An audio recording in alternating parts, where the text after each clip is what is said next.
Been out riding toward the mountains, looking for that herd of wild horses. 'Cause if I catch 'em, I can sell them in town.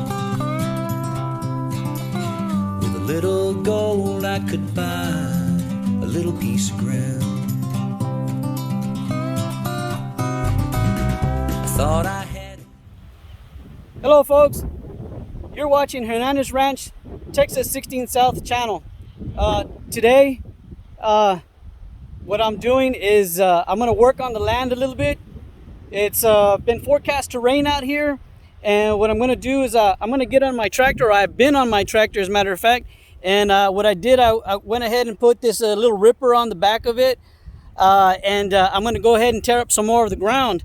The ground out here has been pretty dry.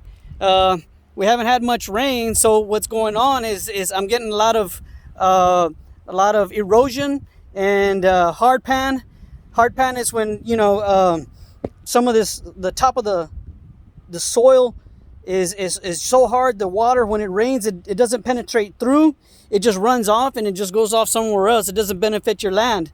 So you can kind of tell I've already done some, and I'm going to go ahead and do a little video as to what I'm doing with my tractor.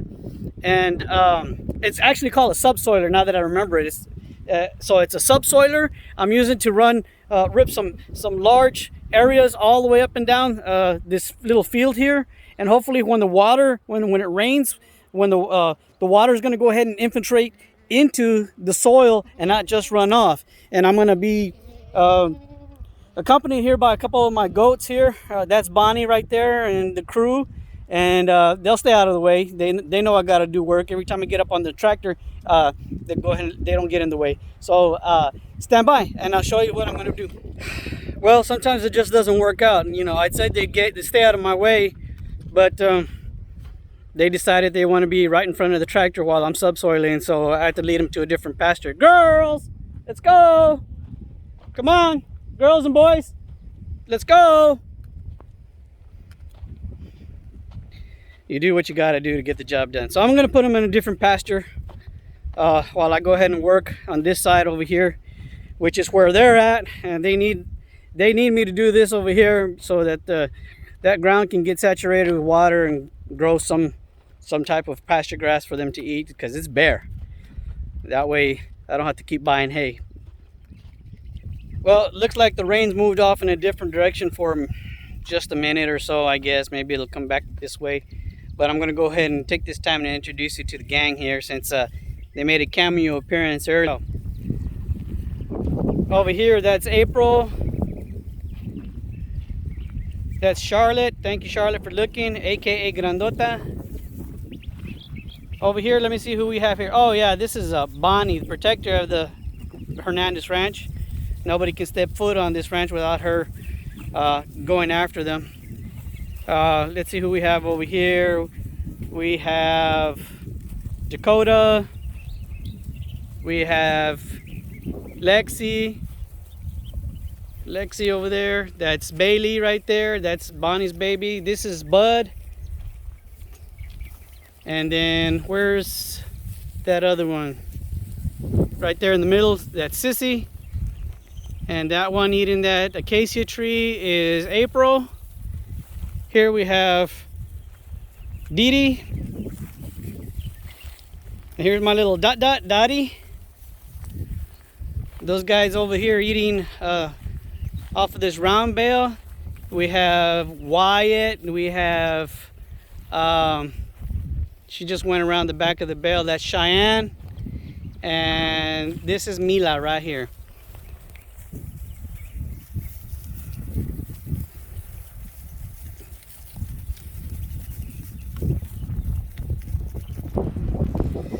And over here, all by herself, is Reba. All right, she don't want to turn around.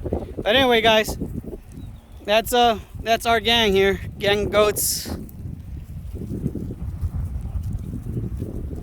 Hope you like. Now, before you go out ripping your land, make sure you're safe. Make sure there are no water lines or electrical lines or anything else that once that ripper touches the ground and digs in deep, you don't get into any kind of trouble, get hurt. Very important. If you have to call, 811 to get them to come out, you're not sure if there's something in that land, do the right thing and do the safe thing, get it done, and then go ahead and do what you need to do to rip your land. Use that subsoiler. So the subsoiler I got is just one from the local tractor supply store, that shank there. I say it'll go down about, maybe a foot and a half, and I'll probably get it to go all the way down, just so I can get as deep as I can, get that water to infiltrate. I'll put it in use right now and show you what it looks like while I'm using it.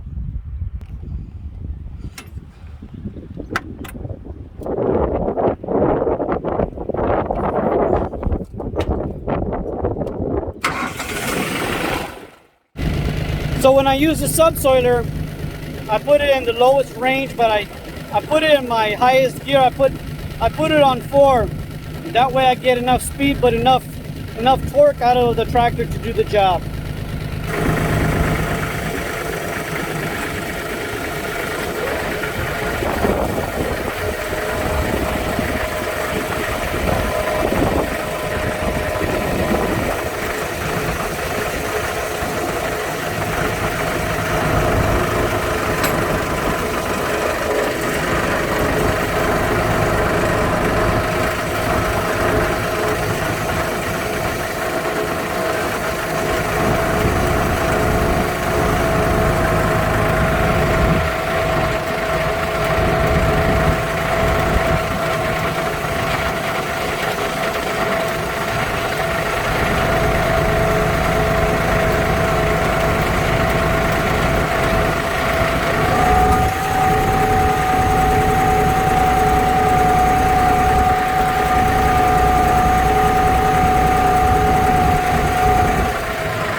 All right, I've turned off the tractor so you can hear me talk, and I wanted to show you how deep I've gone with this subsoiler.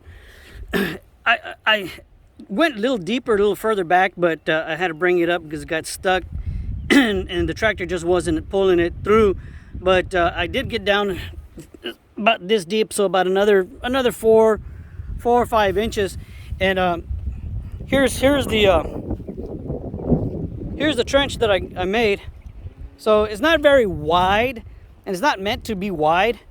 It's just meant to go deep. Like I said, if you can see right in here, when it rains, water will come up over into the trench and saturate the rest of the land underneath with water. So, which is what I want, because like I said, as you can see, it's pretty dry out here. There's not much that's growing, little patches here and there, and that's not good because I get a lot of runoff and a lot of erosion, and trying to fix it.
All right, guys, I've used the subsoiler for a little bit, did some ripping of the ground, and it's getting windier out here.